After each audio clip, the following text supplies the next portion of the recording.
We'll kick things off with Kingdoms of Amalur Re-Reckoning.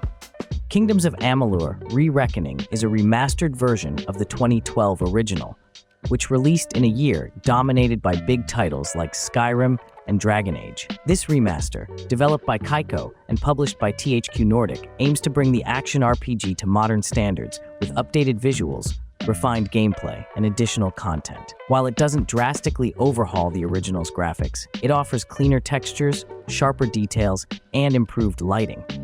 The character models hold up decently for their time, though they still carry that early 2010s aesthetic.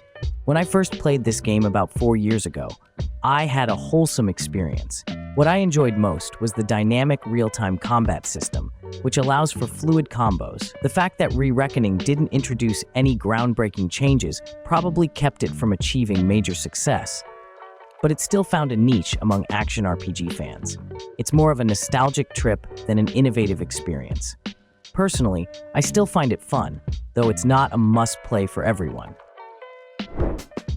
After spending a lot of time with LA Noire, I can say it's unlike anything else, especially with how it combines police work and open-world gameplay. It blends detective work with classic action, all set against the nostalgic backdrop of the 1940s. I absolutely love the setting. The late 40s jazz, golden age Hollywood vibes, and classic noir atmosphere create an immersive world. The storytelling is good, but it's not flawless. While solving the cases is fun on the first playthrough, they lose their impact once you know the answers. Despite its innovation, LA Noire wasn't a typical Rockstar game. Players expecting a GTA-style experience were met with a slower, more methodical pace.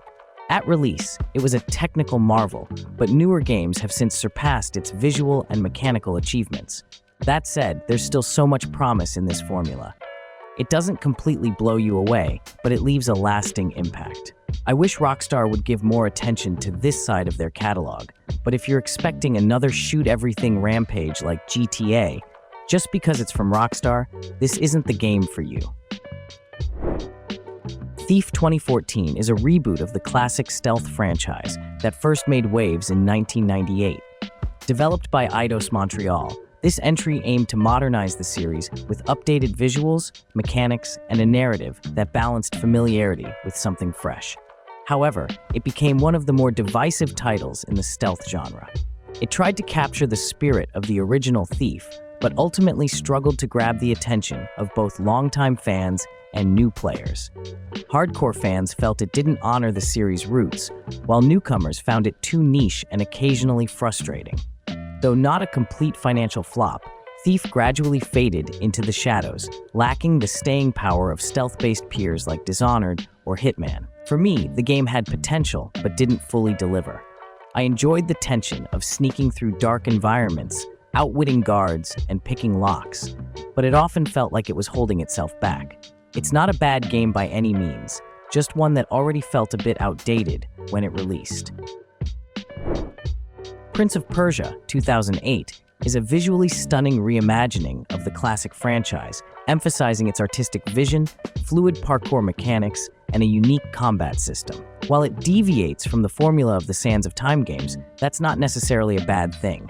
The gameplay flows much smoother, not just due to a better engine, but because of its design. It's hard to believe that, despite being an older title, it still looks breathtaking. An underrated gem, it was underappreciated at launch, likely overshadowed by the Sands of Time trilogy. One of the more controversial aspects is the lack of a traditional game over screen. Your companion, Elika, always saves you if you fall or miss a jump, meaning there's never a death screen, which is ridiculous. Personally, I love the change in direction. Sure, the combat could have been more fleshed out, and the lack of challenge might turn off some players. But as an experience, it's a beautiful game that still holds up today. For its time, Bulletstorm looked sharp, and even today, its stylized environments hold up impressively well. The world is a vibrant mix of dilapidated futuristic cities, jungles, and industrial zones, all rendered with exaggerated, comic book-like aesthetics. Back in 2011, Bulletstorm found itself embroiled in controversy over its gleeful violence and creative profanities. Despite getting a remastered version, Bulletstorm Full Clip Edition, which gave it a second chance at recognition, the game, developed by Epic Games and People Can Fly, didn't perform as well as anticipated. The skill shot system, however, remains a blast, and the visuals still stand the test of time. It's not striving for realism, but the bombastic art style perfectly complements the action-packed gameplay, making it a game worth revisiting. Tales of Arise is a breath of fresh air for the Tales series, introducing a more modern aesthetic while maintaining the charm that has made the franchise beloved for years.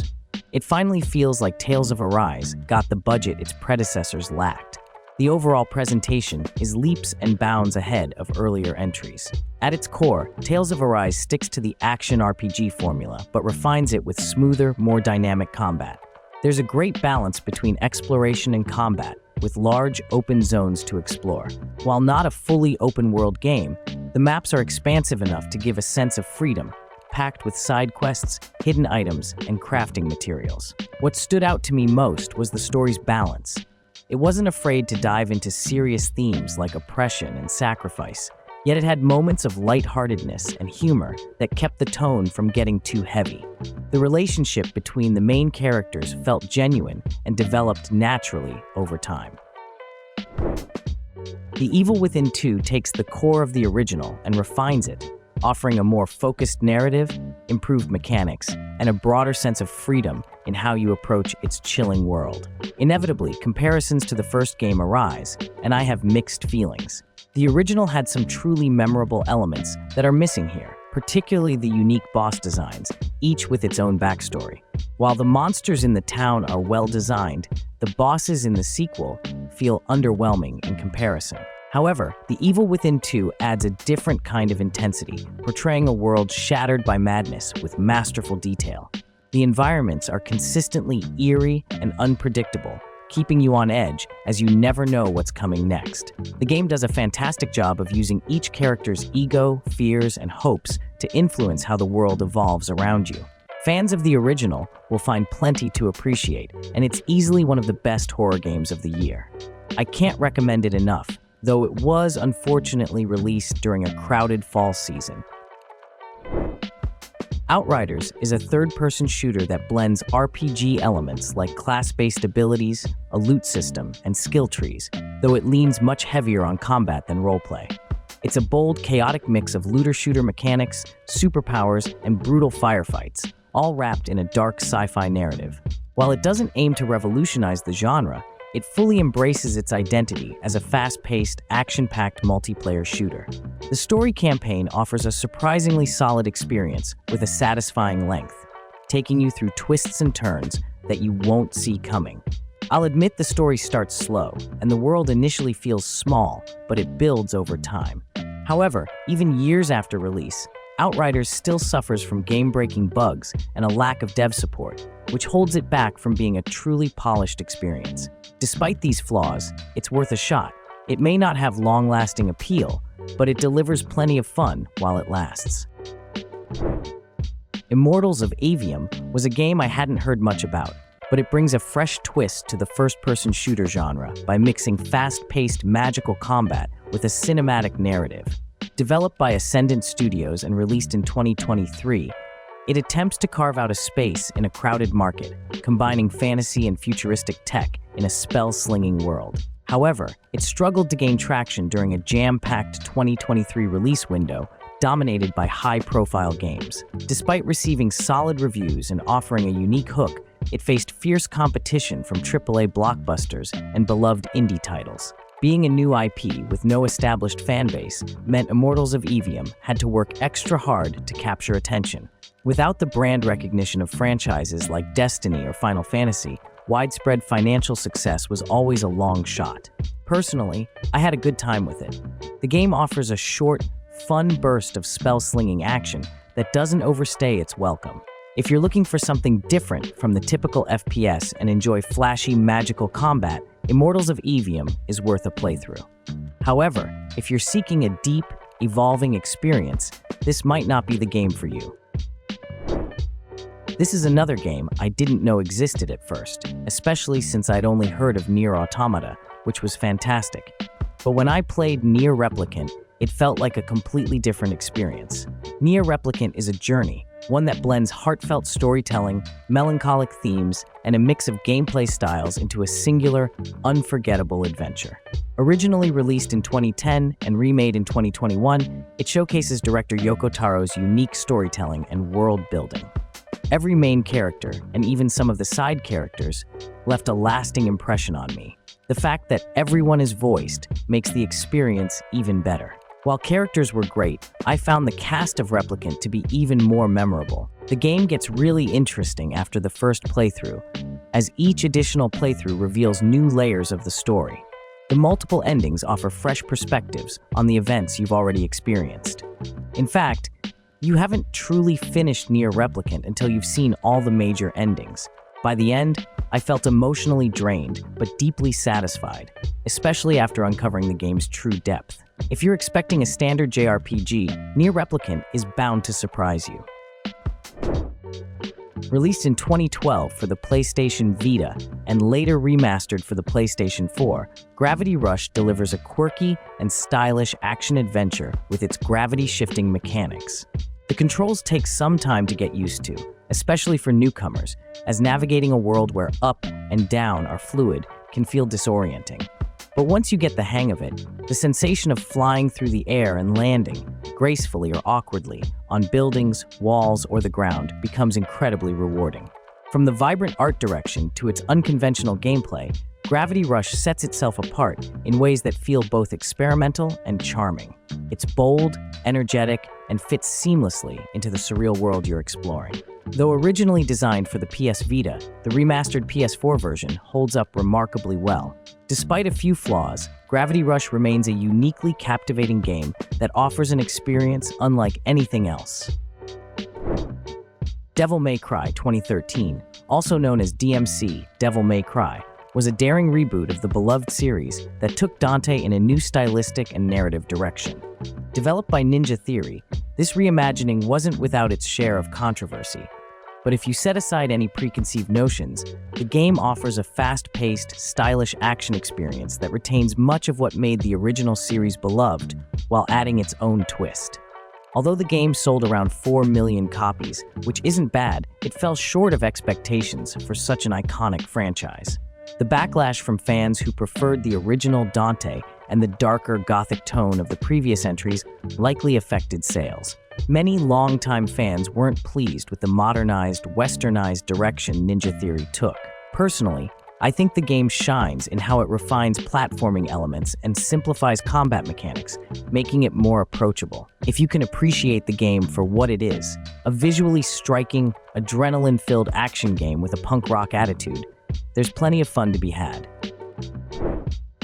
The Pathless is an atmospheric action-adventure game from Giant Squid, the studio behind Abzu, and it exudes a sense of grace, fluidity, and immersion. With no traditional HUD or map, the game encourages players to rely on an intuitive spirit vision to highlight key landmarks and objectives, making exploration feel natural rather than guided. It's less about combat and more about mastering movement and uncovering ancient secrets. The soundtrack enhances this sense of journey, with soft melodies accompanying quieter moments and grand orchestral pieces amplifying the intensity of boss encounters. It's not a game for everyone, and those seeking deep combat mechanics or a gripping narrative may find it lacking. But for me, it was a journey worth taking. Released in 2008, Dark Sector seemed like it had everything going for it.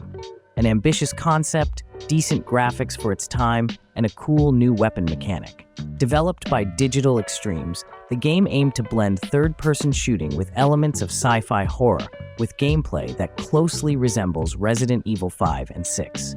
Despite its unique hook, Dark Sector is often remembered as a middle-of-the-road experience, balancing both highs and lows. The graphics still hold up surprisingly well, showcasing the peak of PS3-era visuals.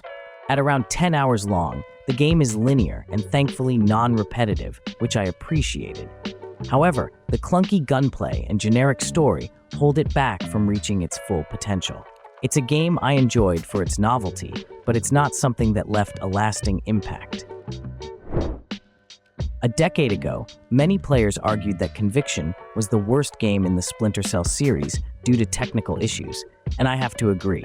I personally faced OS compatibility problems, audio issues, and various bugs and glitches. But if you can look past these problems, it's actually a good game. Splinter Cell Conviction marked a sharp departure from its predecessors, blending stealth with fast-paced action, which divided the fanbase. Released in 2010 by Ubisoft, it took a more cinematic and streamlined approach to stealth action gameplay, focusing heavily on its narrative.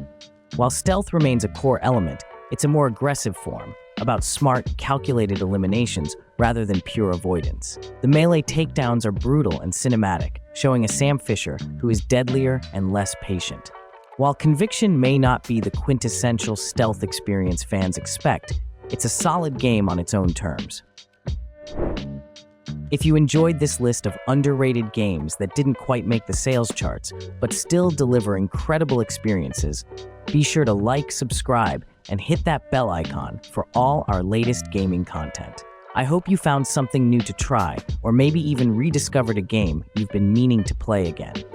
Of course, I couldn't cover all the amazing games out there, so if we missed any of your favorites, let us know in the comments below.